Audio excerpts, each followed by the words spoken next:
Senang banget hari ini bisa melihat akhirnya ada beberapa yang bisa on cam. Makasih banyak, sangat berarti sekali ya buat saya. Karena waktu itu pernah sih ya, waktu kapan ya? Waktu yang ngundang tamu itu loh, yang dari Kijang. Kan di akhir itu ada sesi foto bersama tuh.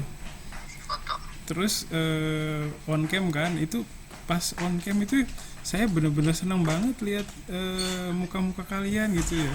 Ya Allah. Maksudnya karena ya Aduh dengerin. selama ini kan lihatnya kalau nggak foto profil itu juga kadang bukan foto mahasiswa, kan ada yang Foto foto sendiri. anime Ya. lah, foto apa gitu, ada nama doang gitu ya. Terus pas itu tuh ngelihat muka-muka kalian lagi, aduh seneng banget itu. Apa namanya, kayak gitu, apa, susah diungkapkan dengan kata-kata, cie. Witty Ya, sekali bahasanya ya, Sensei. makasih banyak ya. Oke. Ya, hari ini menunya ya, terima kasih Nugroho Herlambang. Saya hampir lupa mukanya, sekarang diingatkan lagi. Terima kasih. Ya, hari ini menunya adalah kita ngobrol aja sih sebenarnya tentang kemarin-kemarin belajar. Kan udah nerjemahin udah, terus coba interpreting juga udah ya, walaupun seadanya. Nah, paling nggak ada deg-degannya kerasa lah ya gitu ya. Terus apalagi kita waktu UTS ngapain ya? Waktu UTS itu saya lupa. Tentang terjemahin plastik. Kayak Oh plastik iya udah iya dicoba. iya iya, oke oke, makasih Itu UTS nerjemahin. kan. Iya betul betul. Nerjemahin tentang plastik ya, di situ saya apa ya, mencoba menyampaikan bahwa pentingnya research ya. Jadi seperti yang disampaikan sama praktisi-praktisi di Kijang juga, kita kalau mau jadi interpreter atau translator itu nggak berhenti belajar. Jadi kalau nggak suka cari-cari tahu ya, itu mungkin agak susah buat berkembang sebagai kalau mau jadi yang profesional ya. Apa sikap kita waktu belajar itu ya harus apa namanya, mau gitu nyari tahu gitu ya, sedikit-sedikit, dan itu yang saya alami juga sih sebenarnya ya. Oke, jadi itu sudah kita lalui ya, nerjemahin naskah udah. Terus waktu nerjemahin naskah ya, menuntut, ada tuntutan saya minta kalian apa, selain nerjemahin research juga supaya dapat kata-kata yang istilah-istilah khususnya ya, supaya nggak terlalu melenceng gitu. Karena itu juga yang saya alami ya, jadi dapat istilah-istilah yang sulitnya dari research gitu. Terus waktu interpreter sayangnya ya, saya nggak ngasih tahu dulu. Itu yang kepikiran sekarang. Jadi kalian nggak sempet research ya, gitu. Jadi saya langsung kasih videonya, suruh nerjemahin langsung gitu ya. Gitu. Itu kurangnya di situ sih kalau menurut saya. Mungkin nanti kalian juga ada, punya pemikiran sendiri sih mengenai mata kuliah ini. Terus dari kegiatan interpreter kan kemarin 2 kali ya saya bikin video. Yang pertama tentang kata sambutan, yang kedua itu tentang pengenalan unsada ya. Mungkin yang kedua relatif lebih mudah karena pertama unsada itu ya dekat dengan ya, kalian terlibat secara fisik dan mental dengan unsada ya. Jadi berharap apa namanya, ada gambaran lah gitu ya. Paling susahnya itu nama-nama jurusannya gitu kali ya, fakultas gitu. Oke, terus paling ada beberapa kosakata yang kayak apa sih, bekerja sama gitu ya, baru pertama kali nggak apa-apa. Ya dengan model begini ya kita jadi tahu, oh harus ngomong tentang itu. Nanti lama-lama tuh biasa. Kalau di dunia industri tuh yang diomongin itu lagi gitu ya. Jadi kalau kalian lihat interpreter yang udah profesional tuh sebenarnya ya karena udah biasa, bukan karena apa namanya, karena biasa itu jadi kemampuan apa, pengetahuan dan kemampuan bahasanya meningkat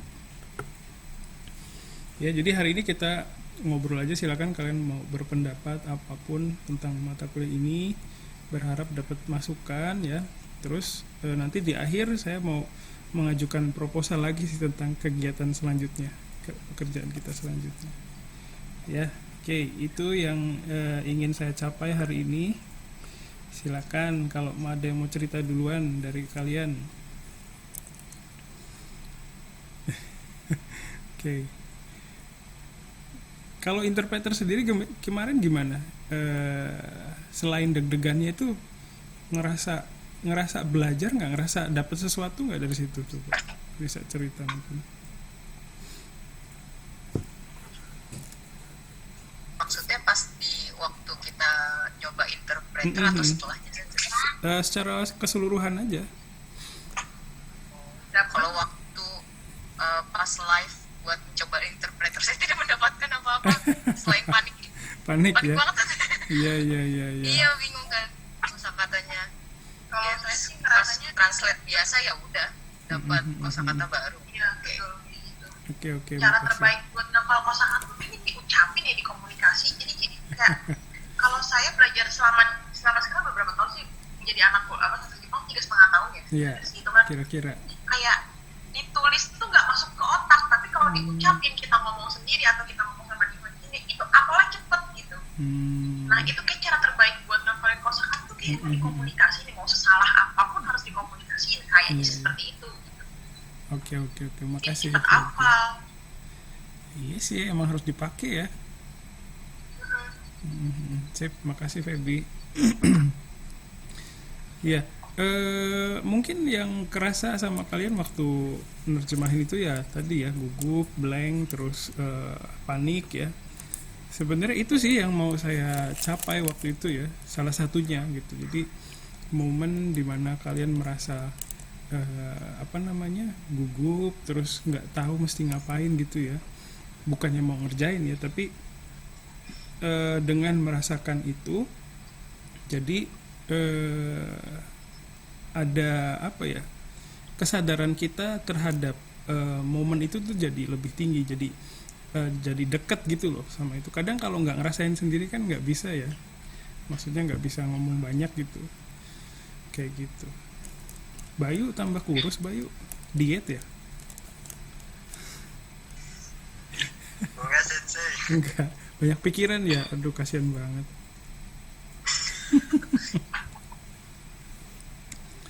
Ya, silakan, barangkali ada yang mau ngobrol lagi, yang lain silakan, bebas aja. Apa yang kalian pikirin tentang mata kuliah ini, apa aja boleh. Ada ide barangkali atau masukan buat saya juga silakan. Ya. Oke. Sama ini saya juga dapat cerita deh dari TikTok apa siapa gitu, dia ngeinterpreting orang Jepang ke Istiqlal. Itu kayaknya emang salah satu ini kayak kita harus siap gitu loh, salah nge-translate tapi gimana caranya buat nutupin, buat nyapu kesalahan kita tuh gimana gitu. Soalnya pernah ada juga momen ini lucu sih ceritanya gini. Jadi orang Indonesia ini kan nge-tour guide orang Jepang ke Istiqlal. Nah terus si orang Jepangnya ini tuh mau masuk ke ruang wudhu kan. Nah ruang wudhu kan harus lepas kaos kaki kan. Nah ini yang menurut saya agak kayak, nih jebakan nih di sini kalau mau jadi interpret. Ya jadi kayak lucu banget, ya Allah aku masih ngakak. Jadi mau bilang tolong lepas kaos kakinya, tapi kan dia kepikirannya kaos kaki itu tiba-tiba ngeblank kan kaos katanya. Kaos kaki itu kan ada sita-sitanya. Ya. Tapi ternyata yang keluar dari kepala dia sitagi. Jadi mungkin Belum, kasihan jadi dia amat. ngomongnya tolong lepas sitaginya, bukan lepas khusus sitanya. Nah orang Jepang kan siap-siap masuk ke kamar mandi, oh iya kalau mau masuk ruang wudhu harus lepas sitagi ya. Enggak mau khusus sita. Jadi kayak ya itu yang menurut saya kayaknya kalau mau jadi interpreter harus siap malu sih kayaknya gitu ya. Iya, Kalau iya, salah iya. nge-translate. Oke. Momen-momen kayak gitu tuh dulu saya pernah sih waktu kuliah ya. Jadi waktu kuliah itu saya sempat dapat kesempatan jadi kayak semacam tutor ya buat mahasiswa dari Jepang yang sedang homestay di Bandung waktu itu. Ya gitu, saya juga ngalamin hal-hal yang membingungkan buat saya gitu, kayak nyari money changer itu apa ya, waktu itu saya belum paham ya. Dia bilang waktu itu apa gitu, saya nggak paham, akhirnya pakai gestur. Jadi ya waktu itu saya masih kuliah semester berapa ya, sekitar semester 6-7 kalau nggak salah ya, sama sih sama kayak kalian waktu itu. Jadi ada pengalaman gitu juga, menarik juga ya, maksudnya jadi tahu sekarang, oh ternyata kalau nuker duit tuh namanya ryogae gitu ya. Jadi sampai sekarang masih ingat gitu. Jadi mungkin itu emang cara belajar yang paling efektif kali ya, nemu hal apa, ketemu sama momen-momen kayak gitu. Ya, makasih Feby ceritanya ya. Silakan yang lain boleh ngobrol apa aja, bebas lah. Yang kadang mikir ya, pendapat saya paling nggak berpengaruh, atau nggak berkualitas gitu. Tapi itu kan pandangan kalian ya, siapa tahu buat yang lain berharga gitu kan. Namanya nilai informasi itu kan nggak tahu ya siapa yang nilainya itu kan dari orang lain, bukan dari diri kita sendiri. Jadi jangan silakan, boleh apa aja, boleh ngobrol. Ngerasa gimana? Arya udah sering ceritanya, Arya mau cerita lagi? bercanda. Aduh bawaannya pengen ngebully terus kalau sama Arya. Kan diajak teman saya. Silakan. Temu teman Jepangnya dia. Ternyata teman Jepangnya ini Tokushoku yang pernah Ryugaku di Unsada. Indonesia. Namanya lupa. Ya, jadi di situ tuh ada kayak perpisahan antara belajar Jepang, belajar Indo. Di situ ada sesi kayak dari orang Indonya jadi interpreter, jadi buat orang Jepangnya. Nah, orang Indonya ini dari dosen universitas mana gitu saya lupa. Dia tuh ngasih bahasa Indonesia terus-terusan gitu loh, sensei. Buat interpreter sendiri kagak ada waktu untuk buat nge-translate-nya gitu. Dicecer-cecer terus, bengong. Ya, mungkin itu ini ya. Sampai minta bantuan temennya. Oh, jadi minta bantuan temennya tuh. Maksudnya ini ya. Jadi Ada yang interpreternya ini dari mahasiswa dari universitas itu, saya lupa. Oh. Jadi dosen universitas itu ngasih kayak sambutan gitu. Ngasih kayak cerita dia gitu. Oh, iya. Jadi mahasiswa itu buat nge-interpreter omongannya dia ke bahasa Jepang. Nah, tapi jedanya tuh kagak ada. Panjang banget. Ada sih kadang begitu ya. Oke, minta bantu. Sip. Bantuin dong. Minta bantu juga gak ngerti. Akhirnya pas dia stop, ya udah intinya aja lah. Itu saja pernah ngalamin kayak gitu ya? Pernah cerita nggak saya ya? Yang waktu ini ulang tahun Persada itu kan ini ya, yayasan perhimpunan alumni dari Jepang yang mendirikan yayasan Melati Sakura yang mendirikan Unsada. Nah di situ ada petingginya ngobrol gitu ya, udah sepuh ya. Jadi ngobrolnya tuh ngalor ngidul kemana-mana, bukan ngalor ngidul juga sih, pengalaman dia waktu di Jepang gitu. Sama itu juga nggak ada jedanya gitu. Tapi waktu itu saya ditugaskan jadi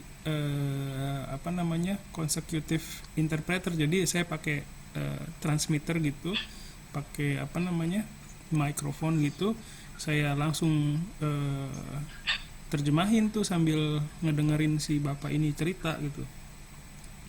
Jadi ceritanya tuh ya tentang waktu dulu beliau di Tokyo pernah ikut demo, pernah waktu Indonesia tahun 45 gitu loh di Jepang, ngelakuin apa sih mahasiswa Indonesia di Jepang gitu. Jadi dulu tuh ternyata waktu kita di zaman mau merdeka itu udah banyak orang Indonesia yang belajar di Jepang dulu. Mereka tuh ya waktu ada kejadian apa gitu, mereka bikin demo di kedutaan besar Belanda waktu itu di Tokyo ya. Jadi cerita seperti itu. Nah saya udah nggak kekejar itu, jadi saya cerita garis besarnya aja. Itu namanya kan Pak Lili ya. Genzai Lili sensei wa izenご自身が東京にいらっしゃった時の経験を話しておりますgitu. Jadi dia sedang cerita tentang pengalamannya di Tokyo gitu. Jadi nggak spesifik gitu ya. Pernah kayak gitu juga sih. Dan memang ada yang saya alamin juga sih, memang ada orang kita, baik orang kita maupun orang Jepang ya, atau orang manapun ya, ada yang tidak terbiasa dengan pola komunikasi ada orang ketiga untuk menerjemahkan gitu loh. Ada yang nggak kebiasa dengan pola seperti itu, jadi dia udah aja kayak ngomong biasa gitu ya, nggak menyadari bahwa apa yang dia sampaikan itu harus ditranslasikan, lalu setelah itu disampaikan ke orang lain gitu. Jadi kalau yang seperti itu saya pikir sih ya, di hatinya tuh nggak ada ruang untuk itu gitu. Jadi ya udah, apa yang dia sampaikan, jadi nggak ada ruang buat si interpreter itu di hati si pembicara gitu ya. Lupa orang. Kalau kayak gitu sih ya, lain kali kalau ada momen kayak gitu langsung diingetin aja. Kalau menurut saya di-cut dulu, permisi Bapak Ibu, ini harus saya translasikan dulu, mohon kerjasamanya gitu aja. Saya minta waktu gitu, jeda sedikit aja Bapak Ibu gitu ya. Menurut saya sih itu ada yang memang harus diingatkan sih. Kalau kalian sendiri gimana menurut kalian? Kali ada yang pernah ngalamin juga? Kayak di pas saat itu untuk buat nge-cut aja kayaknya gak enak gitu ya. Ya. Apalagi kan kita waktu itu kan orang itu juga mahasiswa dari universitas. Iya sih. Untuk nge-cut obrolan senseinya itu kudu ada keberanian lebih. Takut dikira nggak sopan aja. Iya. Oke. Sip. Terima kasih Arya share-nya. Iya, jadi ya kadang dulu juga ini ya, pernah saya juga dengan sengaja mencemplungkan seorang alumni ke momen yang mungkin buat dia paling susah kali ya. Jadi saya diminta waktu itu, ada nggak yang mahasiswa yang bisa interpreter gitu ya. Terus saya kenalin satu orang, nih kamu mau nggak gitu. Iya mau sensei gitu. Waktu itu tentang penanganan bencana alam kalau nggak salah. Terus saya kasih materinya tuh berupa PPT waktu itu. Terus waktu itu di daerah mana ya, agak jauh sih, di Bogor gitu, yang tempat pelatihan buat bencana alam gitu. Terus akhirnya si mahasiswa ini pergi, senpai kalian ya yang udah lulus kemarin itu. Terus di sana ya ternyata memang susah, interpretingnya susah banget sensei. Sensei ngerjain saya nih gitu. Tapi nggak sesulit apa yang sulit sih memang, tapi nggak seribet dengan gimana sih ngomongnya, nggak seribet dengan apa yang dia bayangin gitu loh. Ternyata orang Jepangnya ini kooperatif banget. Terus orang Jepangnya tuh bisa paham, oh ya nggak apa-apa, pelan-pelan aja gitu. Jadi ternyata lingkungan itu mendukung banget buat si mahasiswa ini, si alumni ini belajar gitu, buat melewati momen pertamanya interpreting gitu ya. Dan setelah itu susah banget sih, tapi ini banget pengalaman yang bagus banget buat saya gitu, dia bilang gitu sih. Jadi kadang memang harus ada kayak semacam inisiasi kali ya. Jadi kemarin juga saya mikirnya gitu, saya kasih video 2 itu berharap bisa jadi kayak semacam inisiasi, oh ini momennya gitu ya. Jadi momen dimana kalian tuh ngerasa susah gitu ya. Jadi bukan ngerjain sih ya, berharap seperti itu. Silakan yang mau ngobrol lagi yang lain. Terus punya ini, saya selalu dengerin rekamannya punya Ali Douglas. Ada ya Ali ya, dipanggilnya apa? Ali Douglas Lad. Ali ya, makasih banyak. Ali ini selalu ngerekam ya suaranya ya, jadi salah tangkap sendiri. nggak apa-apa, justru bagus ya, maksudnya jadi saya bisa memahami, oh ternyata di sini bagian yang jadi mana bagian yang jadi literal translation itu jadi kelihatan gitu ya. Iya, bagus banget sih itu hasil rekamannya ya. Dengan Bahkan saya juga ngirim rekaman saya di situ. gitu ya Arya. Tugas pertama. Iya. Apa kekirim nggak? Nanti saya cek lagi deh, sorry mungkin kelewat ya. sorry. Ya, makasih Apa Arya. nggak kekirim? Kadang suka kelupa gitu pencet lampirkan. Nanti saya cek lagi deh. Ya. Oke, silakan yang mau ngobrol, yang lain silakan mau ngobrol apa. Bebas ya, maksudnya mau komplain ke saya juga nggak apa-apa. Sensei, saya ngerasa nggak belajar di mata kuliah ini. Misalnya, Sensei, saya punya ide misalnya mau nerjemahin apa gitu, boleh. Kalau ada yang mau ngomongin tentang UAS juga boleh ya, kira-kira apa enaknya?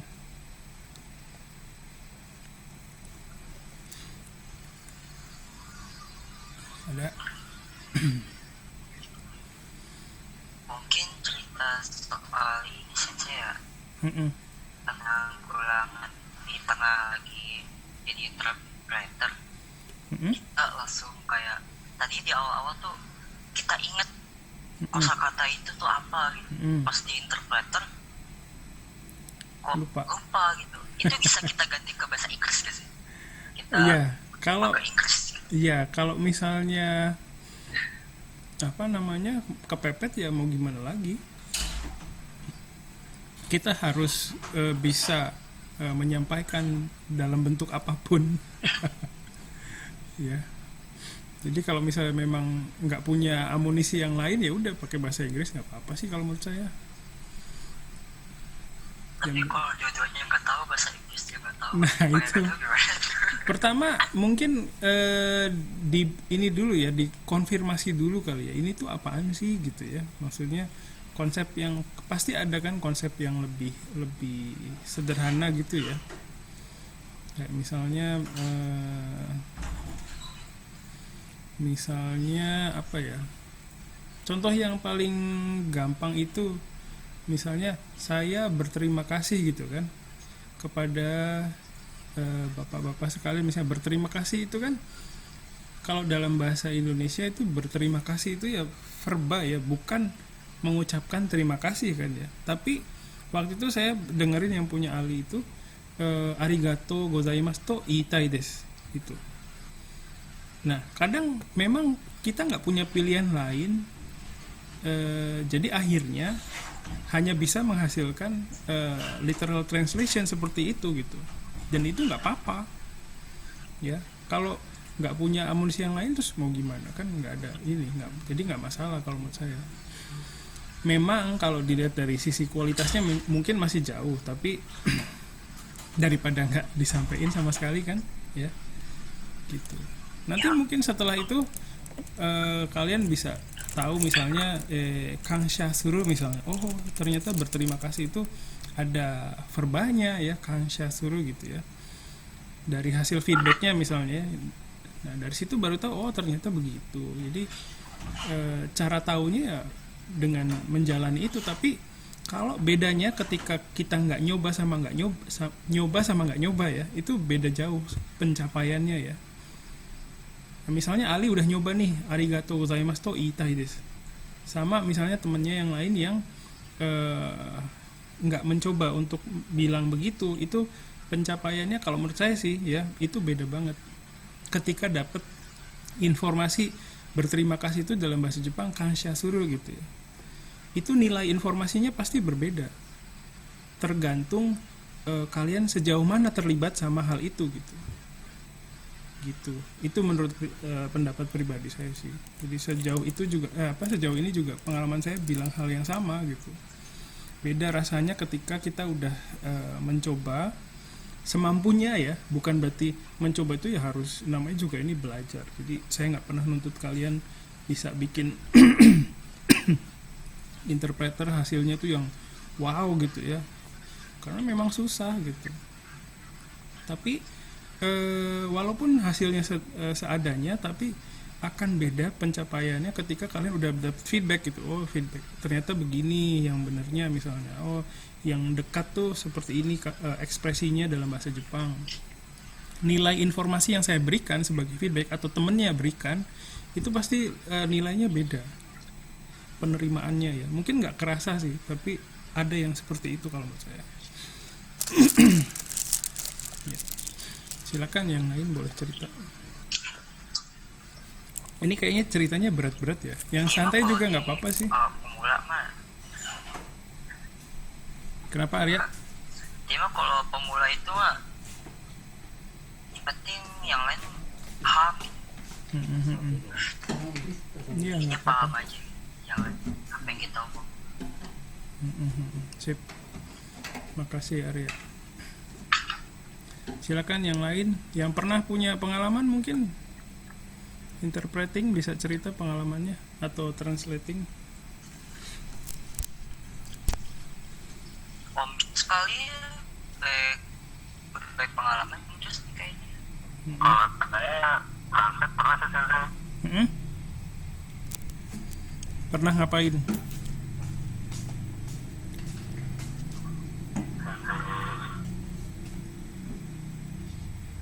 Halo?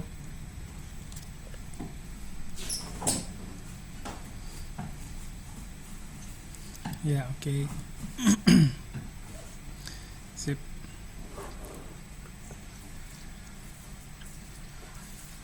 Ya, oke ya, baik. Joshua tadi mau cerita apa? Ya, kalau saya pernah ini Sensei pernah terjemahan, dapat terjemahin. Nerjemahin apa tuh? Waktu itu kendalanya terjemahin itu kalau nggak salah kita terjemahin satu cerita gitu. Terus kendalanya saya itu tuh pas terjemahin itu tuh karena kan dalam bahasa Jepang kan banyak yang mirip kan ya. Jadi makanya tuh kadang tuh bingung maksudnya bahasa dari yang dia minta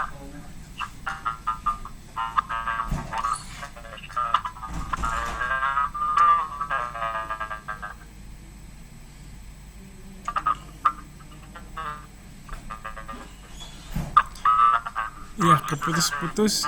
gimana Sensei? Apakah saya halaman yang minta diterjemahin ini harus apa? Halo? Ya, freeze ya kayaknya. Ya, freeze. Oke, jadi kalau dalam bahasa, kalau yang saya tangkap ya tadi bahasa Jepangnya itu kan kalau dalam bahasa Jepang punya kadang ada kosakata khususnya gitu ya, untuk setiap hal itu ada kosakatanya sendiri, beda dengan bahasa Indonesia. Kayak contohnya kalau dalam bahasa Indonesia itu pakai itu bisa dipakai bermacam-macam ya, pakai baju, pakai celana, pakai kacamata, pakai orang itu misalnya ya. Terus pakai apalagi banyak ya yang bisa digunakan dengan kata pakai. Tapi dalam bahasa Jepang itu pakai itu akan berbeda tergantung kata bendanya gitu nggak sih? Ya, jadi mungkin ada hal seperti itu ya. Nah, kadang ya memang kita nggak punya ini ya, pilihannya nggak banyak, jadi cuman punya resource dari kamus gitu ya. Tapi salah satu metode untuk menemukan makna yang dituju oleh baik orang Jepangnya maupun kita itu pertama kalau ada orangnya ya konfirmasi ini maksudnya gimana gitu ya, ini bahasa Jepangnya ini bukan gitu ya, itu yang paling cepet sih. Tapi kalau nggak ada kita alternatifnya satu, cari contoh kalimatnya ya di website gitu ya. Jadi kemampuan kita mencari informasi di internet itu banyak berpengaruh ke hasil terjemahan kita juga gitu. Sejauh mana kita bisa dapat informasi mengenai apa yang ingin kita sampaikan gitu ya. Kalau saya sih gitu, kebanyakan nyari contoh kalimatnya ya. Kadang di Weblio itu saya sering pakai Weblio sih. Weblio itu kita pertama bisa dapat contoh kalimat ya. Konteksnya itu udah jadi kelihatan konteksnya, penggunaannya di mana, untuk bidang apa gitu ya. Terus di Weblio itu kita juga bisa cari padanan katanya, ruigigo. Jadi misalnya meninggal itu kan banyak ya, kalau dalam bahasa Jepang ada nakunaru, ada apa tuh, takai suru, ada apa lagi. Sama sih sebenarnya kayak bahasa Indonesia, ada mati, meninggal dunia, berpulang gitu kan. Sebenarnya sama aja. Hanya saja mungkin tingkat kesadaran kita terhadap bahasa Indonesia kita ya, bahasa ibu kita rendah. Jadi karena bukan rendah ya, karena udah otomatis begitu ya. Jadi nggak muncul ke permukaan si pengetahuan itu gitu. Jadi ngerasa bahasa Jepang tuh lebih kompleks, padahal justru sebenarnya ada gitu di bahasa Indonesia juga gitu. Jadi salah satu metode untuk menemukan makna yang dituju oleh si native itu, si orang Jepangnya ya, salah satunya dengan mencari contoh kalimatnya sebanyak mungkin gitu. Kalau ada orang Jepangnya ya konfirmasi langsung juga lebih cepet ya, kayak gitu. Kadang memang susah, apalagi yang misalnya jangankan kalian, misalnya orang yang udah pernah ke Jepang pun itu belum tentu tahu gitu loh, belum tentu bisa nerjemahin secara rinci, secara presisi ya. Itu memang bergantung sama pengalaman ya. Kalau misalnya walaupun udah di Jepang berpuluh-puluh tahun tapi nggak pernah kerja di dunia industri, nah itu pasti juga sama repotnya dengan kalian sebenarnya ya. Jadi kekuatan research itu besar sekali sih kalau buat di awal-awal ya gitu. Oke, sorry saya jadi banyak ngomong, silakan yang lain. Sensei, Ya silakan. itu Sensei, saya pengen bertanya tentang kasus sih. Sebenarnya dulu ada teman saya di pabrik, yaitu kan bagiannya gudang. Bagi waktu itu ada sistem baru tentang FIFO.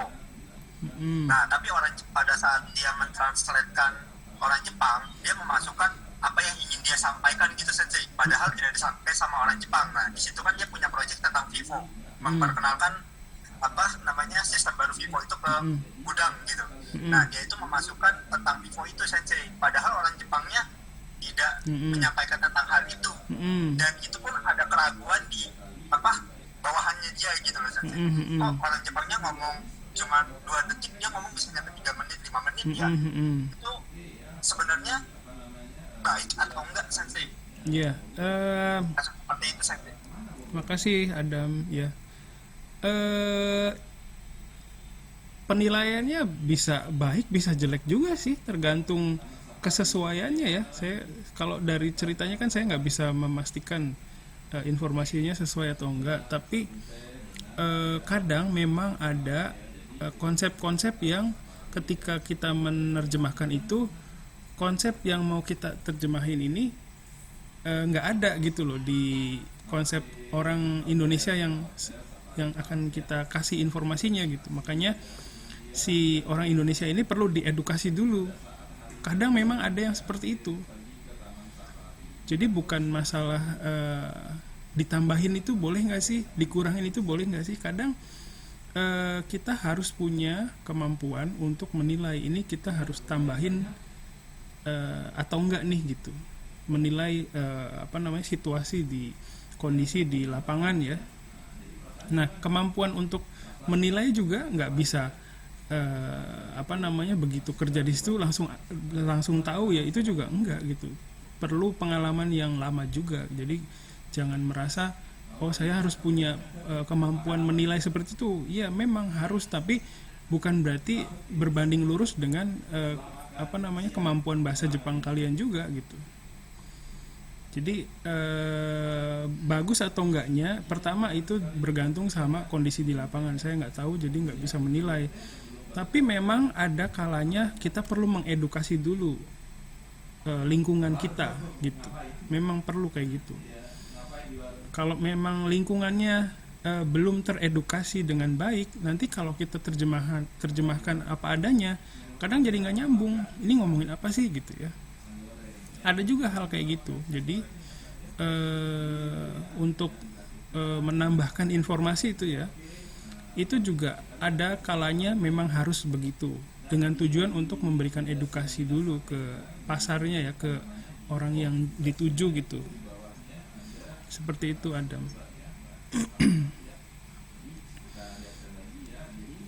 Kadang ya itu enggak yang menilai itu, yang bisa menilai itu ya sedikit ya. Kadang ya kita bisa aja nambah-nambahin sendiri gitu, padahal nggak ada gitu ya. Nah, kalau udah seperti itu ya salah. Tapi kalau misalnya menambahkan dengan tujuan mempermudah transfer informasi, itu nggak apa-apa sih menurut saya. Memang harus dilakukan gitu ya. Kayak misalnya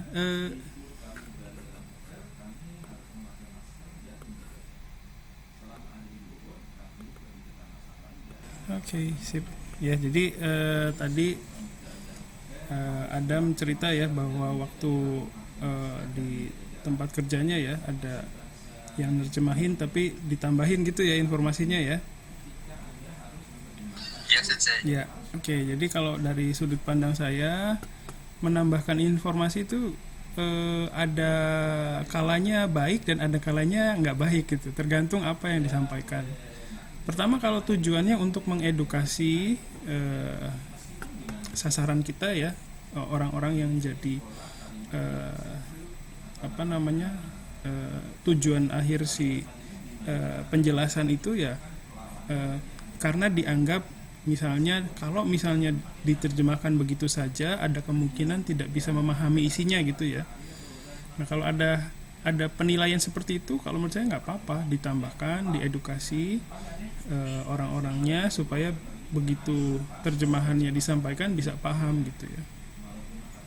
Tapi kalau ada juga yang dari pengalaman yang saya dengar dari teman-teman saya juga dulu, itu ada juga interpreter yang misalnya ini konteksnya beda lagi sih, misalnya lagi ada perseteruan ya, ada sedang ada yang berselisih gitu ya. Ada juga interpreter yang seolah-olah tuh jadi memihak gitu. Nah, itu kadang karena memihak, jadi informasi yang tersampaikan tuh jadi unsur subjektivitasnya jadi tinggi ya, nggak objektif lagi, nggak berdasarkan fakta gitu ya. Ada juga kemungkinan seperti itu. Jadi kalau modelnya seperti itu ya itu harus dihindari ya. Gitu. Intinya kita harus amanah. Nah, untuk supaya jadi amanah itu pertama kita lihat dulu kondisi pasarnya, saya bilang pasar sih, kondisi targetnya ya. Kalau kita sampaikan begitu saja, apakah bisa memahami atau enggak? Kalau perlu edukasi, kasih edukasi dulu. Kalau dirasa enggak perlu, ya udah nggak apa-apa, langsung aja gitu ya. Oke, mungkin untuk sebagian dari teman-temannya juga belum kebayang ya momennya kayak gimana, nggak apa-apa. Ini kan pengalaman ya. Kalau nggak ngalamin sendiri, kadang ya nggak paham juga sih. Oke, makasih Adam udah cerita. Sensei, Ya. tapi tips untuk menghindari feedback yang tidak baik dari penerima informasi itu bagaimana, Sensei? Feedback yang tidak baik ya harus dijelaskan dulu. Harus menjelaskan bahwa saya sebelum menerjemahkan, saya menjelaskan dulu bagian ini karena saya anggap belum ada pengetahuan mengenai itu gitu. Jadi harus runutannya harus disampaikan ke si target ya. Jadi nggak seuzon gitu si targetnya gitu ya, kayak gitu sih.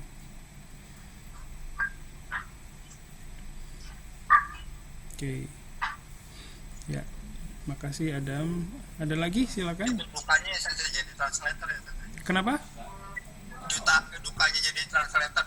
Ya itu apa namanya? Maaf, saya di tempat saya lagi ajan dulu, saya maaf. Iya nggak apa-apa. Ya. Ya jadi interpreter, translator itu ya gampang-gampang susah sih ya. Kalau misalnya udah terbiasa itu gampang banget, easy money ya. Kita mantengin aja gitu, rapat gitu, nyampein ya ini konoshitowa iteimasu gitu ya, sampein gitu aja. Terus satu hari itu dapat berapa ya? Saya terakhir interpreter waktu itu terakhir saya seharian dari jam 9 sampai jam 4 itu dapat 4-5 juta waktu itu pernah. Itu sehari doang loh, enak banget, itu easy money kan. Saya pulang kipas-kipas yeay gitu kan. Itu ada yang enak-enak gitu ya.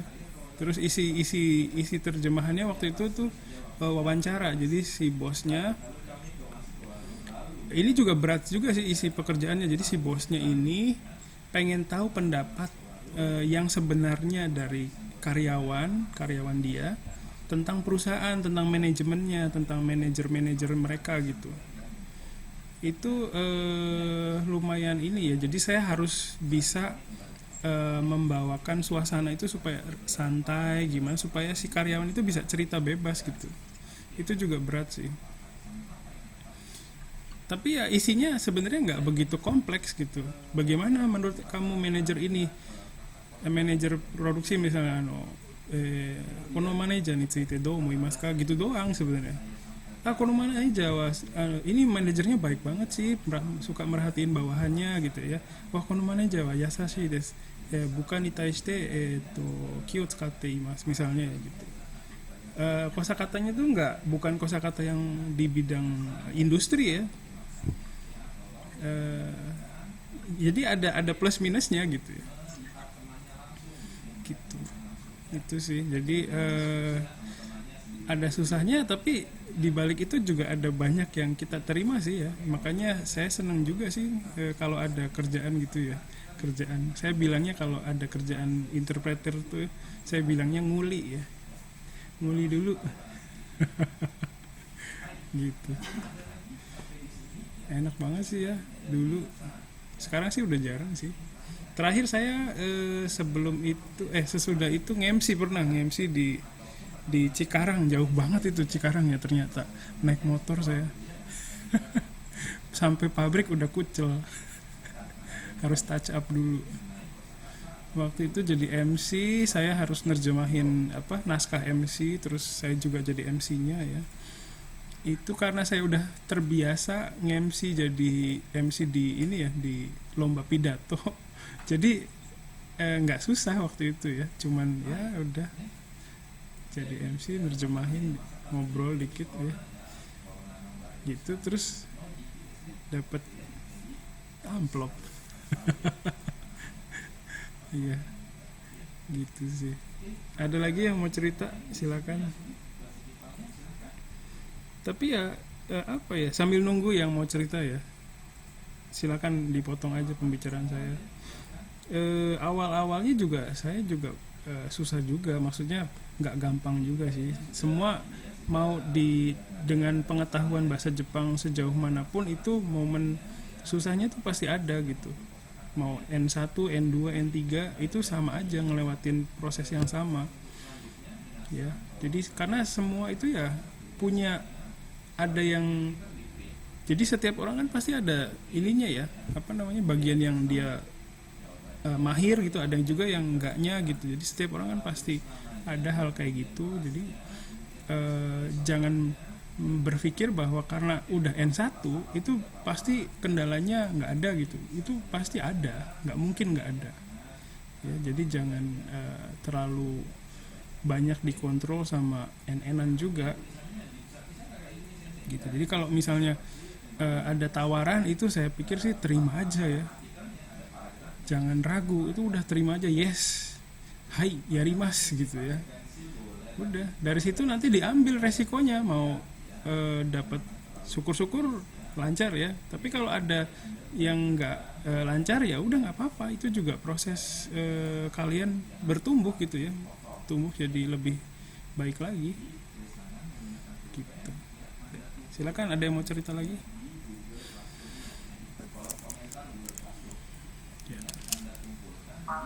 Saya mau tanya, Mm-hmm. saya bilang kan kalau jadi interpreter itu ya apa namanya easy money gitu. Mm-hmm. Terus kenapa alasan Sensei apa kayak sekarang malah jadi kayak pengen jadi dosen atau malah jadi dosen? Ya makasih. Sebenarnya kalau ada kerjaan interpreter, translator itu saya ambil. Kadang nggak cocok sama schedule-nya. Karena gini, karena kalau interpreter itu kan jatuhnya sambilan buat saya ya. Yang saya utamakan ya ini dulu, kelas di Unsada dulu. Pertama itu dulu. Jadi bukan karena ada apa-apa ya, tapi kalau jadwalnya cocok saya ambil gitu. Gitu. Ya.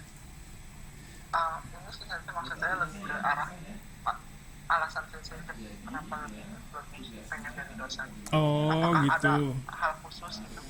Iya, ada hal khusus ya. Jadi karena jadi interpreter tuh memang menggiurkan, tapi di awal karir saya ngajar ya itu saya dikasih jalan gitu. Jadi ini adalah jalan ninja saya. Iya. Jadi interpreter itu menyenangkan ya, uangnya besar ya, terus dapat feedbacknya juga enak ya, enak gitu, nyaman gitu hidupnya ya. Tapi di awal-awal itu saya masuk ke dunia pendidikan bahasa Jepang itu dengan kondisi di mana kemampuan bahasa Jepang saya tuh benar-benar dari nol gitu. Saya bukan, sekarang mungkin udah bisa ngobrol lebih lancar, tapi dulu waktu awal-awal itu modal dengkul banget saya ngajar itu. Pokoknya yang pertama yang saya utamakan adalah kemampuan bahasa Jepang saya nggak ada nih, pengetahuannya juga minim. Maksudnya ya bener-bener beda saya sama mahasiswa tuh bedanya jam belajarnya doang gitu. Saya belajar duluan, abis itu saya kasih tahu ke mahasiswa. Jadi bedanya itu doang dan bener-bener modal dengkul. Jadi yang saya utamakan adalah gimana caranya sesi kuliah itu bisa berkualitas dengan komunikasi yang baik gitu antara saya dengan mahasiswa. Jadi dari dulu tuh selalu begitu, selalu mengutamakan mahasiswa ini nggak boleh takut sama saya gitu. Walaupun mukanya begini modelnya, susah buat di apa-apain gitu ya. Nah dari situ saya ngerasain, oh ini apa ya, dulu saya ngelamar juga ke perusahaan-perusahaan Jepang sambil ngajar sebagai dosen tidak tetap ya di sini. Terus sambil ngajar saya tuh nemuin, oh saya tuh dibutuhin gitu sama mahasiswa gitu ya, seneng, maksudnya bisa jadi bagian dari proses mahasiswa tuh berkembang gitu ya. Sama saya juga ikutan gitu. Saya nemuin yang nggak pernah saya dapetin sebelumnya dan saya ngerasa nyaman di situ ya, bisa berbuat banyak gitu ya untuk orang lain. Jadi mungkin dari situ kali ya, di tahun 2018-17 itu saya menemukan jalan ninja saya. Jadi lebih apa namanya, lebih mendahulukan ini sih, pekerjaan ini ya daripada interpreter atau yang lain. Itu ya kalau waktunya cocok aja gitu ya.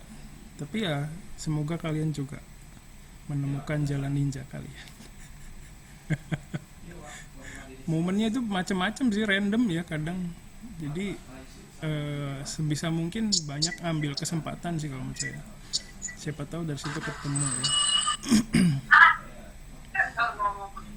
ya. Ya. Kedengeran? Kalau jadi kelas Sumiko Sensei itu termasuk interpreter gak Sensei? Kenapa? Kalau jadi penerjemah di kelasnya Sumiko Sensei itu termasuk interpreter gak? Iya, termasuk lah. Termasuk kan, intinya begitu, mengalih kodekan ya. Suka di itu ya, suka nerjemahin ya. Iya, saya satu semester. Tujuan Satu jadi semester. penerjemahnya Sumiko Oke, Sensei. iya bagus lah. Sip, sip. Iya begitu memang, nggak beda jauh. Ya. Terus gimana perasaannya waktu itu? Kita nggak terlalu susah sih Sensei, karena maksudnya bahasa Jepang biasa gitu. Jadi waktu pas ikut Sensei yang ikut acara Sensei itu yang jadi interpreter beneran, jadi kayak akhirnya itu berguna juga selama ini jadi interpreternya Sumiko Sensei. Iya, iya, iya. Sip, sip. Iyalah. Sama aja. Iya. Oke. Soalnya waktu pas ikut interpreter yang sama Sensei itu yang di yang di Yang mana sih, pameran yang ya, di Semanggi pameran. sama yang Iya, iya, iya, iya. kan yang di Semanggi juga itu kan 2 kali ikutan. Itu sebenarnya kayak kebagian enak banget gitu sih Sensei, kayak makan gaji buta jadinya. Soalnya waktu di Semanggi itu Kaishanya itu ada Shine yang orang Indonesianya, jadi waktu itu kayak benar-benar tidak ngapa-ngapain. Terus yang waktu ikut Sensei yang bantuin Sensei yang jadi MC juga kan gak ngapa-ngapain, tapi dapetnya lebih banyak gitu. Oke. Benar-benar easy money banget. Iya, memang Jadi kadang dari ada situ pengen momen jadi kayak gitu. interpreter, cuma takut juga waktu pas lihat Sensei yang tiba-tiba orang yang ngomongnya loncat gitu, yang waktu Sensei bingung itu kan kayak wah ternyata gini susah juga gitu. Ya. Iya, memang sih momen-momen kayak gitu bikin takut ya. Cuman karena ada experience itu ya, jadi kita lebih aware, lebih siap ya jadinya. Beda dengan ketika kita nggak mengalami itu gitu. Jadi cara kalau kita main game RPG gitu kan ada kan yang nilai experience itu kan ya, walaupun kita kalah gitu tapi ada poinnya gitu, karena memang itu yang sebenarnya terjadi gitu, walaupun kelihatannya kita nggak menjalankan tugas dengan baik ya, tapi tetap ada yang kita raih gitu ya, nggak sepenuhnya gagal sih kalau menurut saya juga merasa begitu, ngerasa gitu ya, di saat itunya saya sedih ya, saya sedih terus kecewa dengan diri saya, tapi ya udah, habis itu kita move on aja, yang penting lain kali hati-hati gitu aja sih. Ya, makasih dia udah cerita. Ada lagi silakan. Sebenarnya kalau dalam kehidupan sehari-hari kadang kita juga menerjemahkan satu konteks sebenarnya ke antar orang Indonesia. Ada nggak sih momen kayak gitu? Kadang ada teman kita yang nggak ngerti gitu, maksud dia tuh begini tahu gitu misalnya. Kayak gitu kan ada juga kan ya. Sama aja sebenarnya. Paling orang Jakarta sama orang Jawa sih. Nah itu mungkin bisa seperti itu. Iya. Kadang kan kita menerjemahkan konsep ya, kadang konsepnya ada yang nggak dipahami sama orang lain, padahal bahasanya sama, bahasa ibunya bahasa Indonesia ya, tapi pasti ada momen-momen kayak gitu. Sip, silakan yang lain. Ada ide nggak buat ke depan? Barangkali saya sih udah nyiapin ya. Udah nyiapin menu selanjutnya. Tapi untuk kegiatan minggu depan saya pikir sih nggak susah ya. Nanti saya kasih penjelasan lagi. Proposal. Silakan. Iya, Bayu itu kacamatanya bagus. Kacamatanya baru ya. Udah lama sih. Nggak ada momen buat make ya. Iya. Oke, sip. Silakan yang lain yang mau cerita boleh, yang mau nanya-nanya juga boleh. Nanya di luar konteks juga boleh, silakan. Sensei untuk UAS nanti itu kira-kira udah ada gambaran nggak sih? UAS ya, oke, makasih. Yang sekarang ada di perencanaan saya itu ya bikin video lagi sih kayak kemarin, mungkin dengan tema yang lain gitu. Jadi nanti saya kasih video, kalian nerjemahin gitu, kayak gitu. Itu yang ada di, tapi silakan kalau ada ide yang lain boleh. Soalnya kalau untuk terjemahan kayak coba interpreter untuk langsung ya, kalau pakai video dari YouTube itu kan susah nyari yang pas ya. Jadi mau nggak mau harus bikin sendiri. Ya, oke. Ada lagi? Saya penasaran Sensei. Kan tadi Sensei bilang kan kalau mau terjemahan itu kan harus banyak experience ya Sensei. Biar tahu maksud dari si orang Jepangnya.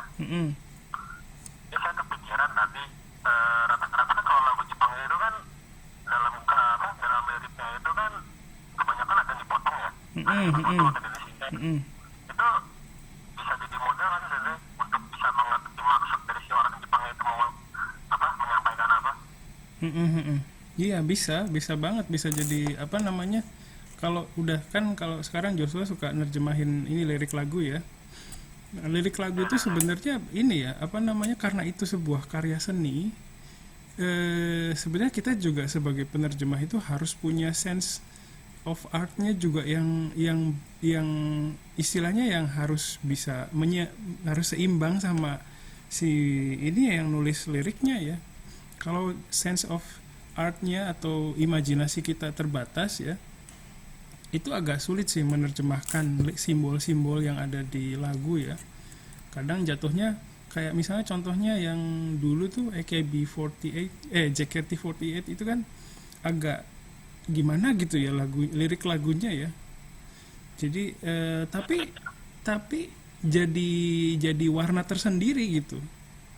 Akhirnya ya gitu.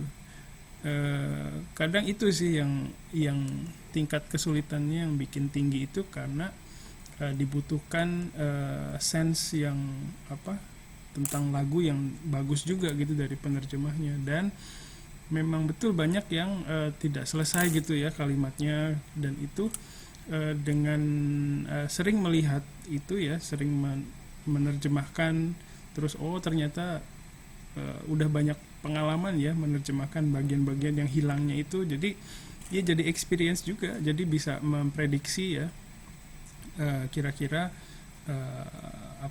kalau ada kalimat yang tidak selesai itu akan berakhir seperti apa. Itu bisa jadi pengalaman itu bisa jadi referensi gitu ya di dalam diri kita untuk waktu nerjemahin yang sejenis gitu.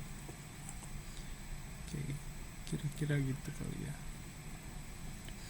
Oke. Ya, susahnya di situ sih, ada juga yang kayak gitu ya, nggak selesai kalimatnya ya. Oke. Misalnya apa ya, nggak kebayang sekarang. Soalnya kalau nonton kayak dorama gitu pernah kan, saya lupa namanya apa. Cuman dia tuh dalam kalimatnya itu saya nonton itu waktu pas semester berapa ya, saya lupa. Pokoknya dalam kalimatnya itu tuh kayak pola kalimatnya itu tuh ngacak gitu Sensei. Makanya saya juga kepikiran, dia ngomongnya ngacak tapi namanya sama orang Jepang kan ya, bisa ngerti gitu. Nah saya kepikiran kalau misalkan ini dibawa tiba-tiba aja ke Indonesia terus dengan cara ngomong yang pola kalimat yang ngacak gitu, ngartiinnya itu yang menurut saya sih. Iya, mungkin kalau dari sudut pandang kita ngacak ya sebenarnya. Kalau kita lihat gitu dari sudut pandang kita, tapi kalau bahasa Jepang itu kan punya sebenarnya bahasa Indonesia juga ada yang kayak gitu. Maksudnya fleksibilitas di urutan kata gitu ya. Dalam bahasa Indonesia saya pikir juga ada. Nah, dalam bahasa Jepang juga ada seperti itu. Mungkin kalau dari sudut pandang kita sebagai pembelajar itu nggak beraturan, tapi sebenarnya kalau buat native itu oke-oke aja gitu. Jadi memang ada hal-hal yang seperti itu yang memang susah kita pahami dengan belajar secara formal gitu ya. Kadang kalau Kaiwa kan ya gitu, ituin dong gitu kan, misalnya ituin misalnya, atau kamu aja besok gitu ya, apaan tuh gitu. Jadi konteksnya tuh nggak lengkap, atau susunan hurufnya susunan katanya nggak sesuai dengan yang kita prediksi, yang kita biasa lihat ya. Ada juga yang seperti itu ya. Mungkin di sudut dari mata kita kelihatannya berantakan, tapi sebenarnya kalau dari sudut pandang native ya itu oke aja sebenarnya. Misalnya kayak gohang taberu watashi wa ashita gitu misalnya, itu kan sebenarnya nggak sesuai dengan apa yang kita pelajari, tapi itu oke aja buat native gitu. Ashita iku misalnya daigaku gitu ya. Berarti itu secara tidak langsung tidak menghilangkan makna dari kalimat itu, Sensei. Kenapa? Secara tidak langsung tidak menghilangkan makna dari kalimat Enggak, itu. bukan. Memang polanya seperti itu. Oke, ya. Makasih Joshua.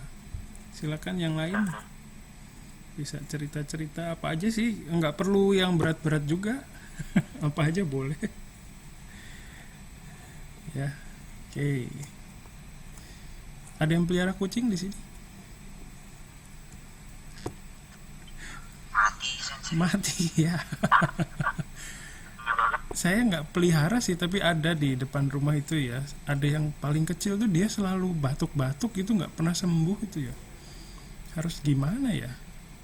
Ada yang pernah punya pengalaman kayak gitu? Sedap itu kali. Bukan. Biasanya Keselak ya? kesel apa gitu, dia makan sesuatu yang asin.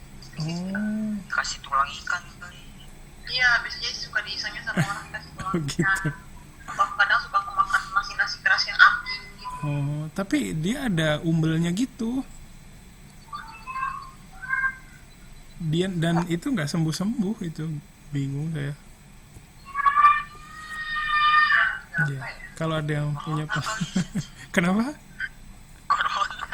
Corona buset. Dulu tuh dia tuh sempet ini ya, belekan parah banget sampai matanya tuh hitam gitu di sininya. Tahu tuh kenapa? Ya itu sekilas kucing. Silakan yang lain, ada lagi yang mau cerita? Kalau nggak ada, saya mau cerita buat pekerjaan selanjutnya nih. Nggak ada sementara ini ya. Baik. Ini saya mau mengajukan proposal. Jadi proposal ini namanya proposal ya. Jadi kalian silakan bisa setuju, bisa enggak. Saya nggak maksa. Kalau nggak setuju boleh, nanti kita pikirin jalan yang lain ya. Nah, pekerjaannya adalah simple sih sebenarnya. Kan kemarin udah nerjemahin ya. Nerjemahin interpreter itu loh, yang kata sambutan sama sama pengenalan perusahaan ya. Dalam hal ini pengenalan Unsada ya. Nah, saya berharap bisa ngeliat atau denger ya, kalian berdasarkan terjemahan yang sudah dilakukan. Kan kalian udah nerjemahin terus berdasarkan diskusi terus udah perbaiki lagi. Nah, saya berharap bisa dengerin atau nonton ya, kalian tuh nerjemahin kata sambutan atau pengenalan Unsada itu yang kemarin gitu. Misalnya video misalnya ya, di sebelah ada saya, di sebelah ada kalian gitu, kayak interpreter beneran gitu. Tapi nggak apa-apa sambil mau baca, sambil baca boleh, mau dihafalin boleh, atau sebelumnya baca dulu terus abis itu improve gitu ya, itu boleh. Jadi bebas sebenarnya. Mau saya pengen bikin video gitu, itu juga boleh. Tapi kalau misalnya hanya bisa ngerekam aja, itu juga nggak apa-apa sih. Itu proposal saya gitu. Kira-kira gimana? Videonya dibikin sebelah-sebelah gitu, Sensei. Kalau bisa, kalau nggak bisa ya nggak apa-apa, seadanya aja. Kayak duet. Duet. Jadi kayak interpreter beneran gitu loh. Ya. Gimana sih itu bisa improve jelas? Jadi bisa sambil baca boleh. Jadi setelah, kan saya abis itu ada jeda tuh kalau abis ngomong gitu ya. Nah, kalian langsung nerjemahin di situ. Hai minasan konnichiwa ya, gitu-gitu ya. Nah, itu boleh kalian rekam aja suaranya doang, bisa juga misalnya pakai video gitu, bebas ya, bebas. Terus cara menerjemahkannya juga boleh baca yang sudah kalian terjemahkan, atau sebelumnya kalian baca dulu terus nerjemahin tanpa teks gitu. Itu juga boleh ya. Jadi terserah mau yang mana. Kalau mau menguji diri ya, mau challenge diri sendiri, coba pahami dulu materinya, terus coba challenge nerjemahin langsung gitu. Jadi tapi sebelumnya udah belajar dulu materinya apa gitu. Jadi beneran kayak nerima kerjaan interpreter nih, dapat kerjaan nih, materinya kayak gini nih gitu. Kayak gitu ya. Itu kira-kira gimana tuh? Keberatan atau enggak?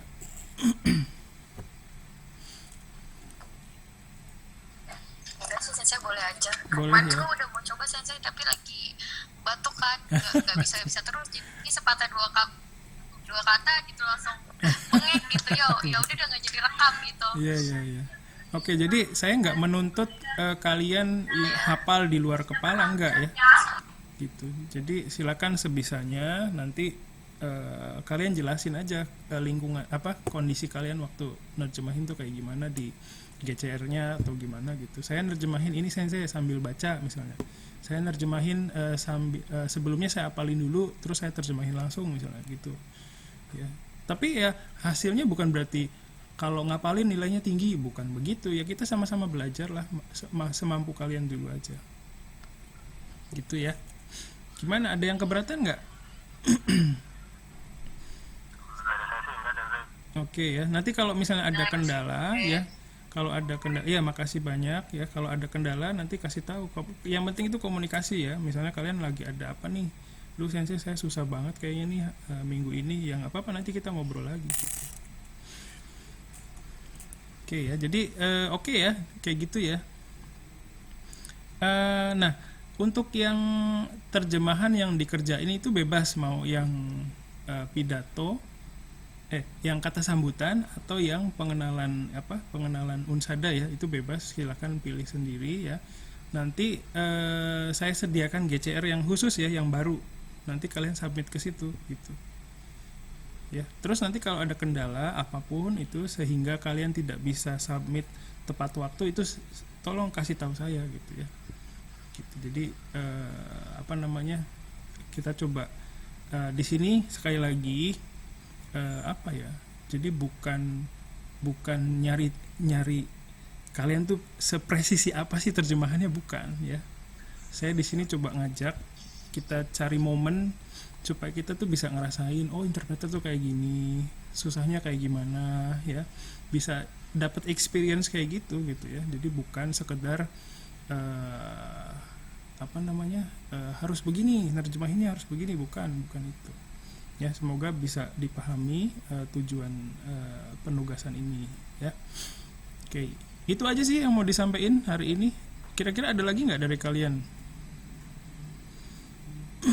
Ada? Nggak ada? Oke ya, jadi hari ini ada 16 orang sih. Semoga yang lain nggak keberatan ya dengan tugasnya. Jadi nanti silakan bisa dikerjakan. Nanti untuk sementara deadline-nya sampai sebelum pertemuan minggu depan kali ya, kira-kira oke lah ya. Ya coba dulu lah. Ya, oke. Terus apa lagi ya? Untuk UAS tadi yang seperti yang saya sampaikan, ini kan kita paling 2-3 pertemuan lagi kalau nggak salah ya. Mungkin gambaran yang perencanaan sekarang itu adalah saya bikin video lagi kayak kemarin, terus minta tolong kalian untuk jadi interpreter lagi kayak kemarin ya, gitu ya. Oke. Ada yang mau ditanyakan dulu di komentari sebelum saya tutup? Gak ada ya. Oke, baik. Sekali lagi terima kasih. Kalau tidak ada, sekali lagi terima kasih. Hari ini udah on cam beberapa orang, makasih banget. Saya senang banget ya. Bisa ketemu walaupun terbatas ya, kita dalam keterbatasan ya. Saya punya keterbatasan, kalian punya keterbatasan. Nah, gimana caranya dalam keterbatasan itu kita bisa mendapatkan sesuatu gitu, mencapai sesuatu bersama Terus saya ingatkan juga di sini yang belajar itu bukan kalian aja, tapi saya juga sama belajar. Gimana caranya kalian belajar gitu ya, supaya jadi kalau supaya kualitas ini mata kuliah ini bisa baik, itu kalian harus bisa mengungkapkan pendapat kalian kepada saya dalam kondisi apapun ya. Kelihatannya sensei lagi nggak mood nih atau lagi galak nih, nah itu harus bisa. Jadi nanti hasil semester ini tuh bisa tercermin di semester berikutnya gitu, jadi di mata kuliah yang akan ditempuh sama kohainya gitu ya. Gitu. Jadi dari bisa berkembang juga saya pribadi gitu. Ya, itu saja yang ingin saya sampaikan. Sekali lagi terima kasih. Senang banget hari ini bisa tapi kalian nggak ngopi ya tadi. Tapi nggak apa-apa. Ya, itu aja. Terima kasih. Assalamualaikum warahmatullahi wabarakatuh. Otskare desu. Bye bye. Makasih banyak. Ya. Sip. Makasih banyak. Hai. Otskare desu. Tutup ya, kirimasu.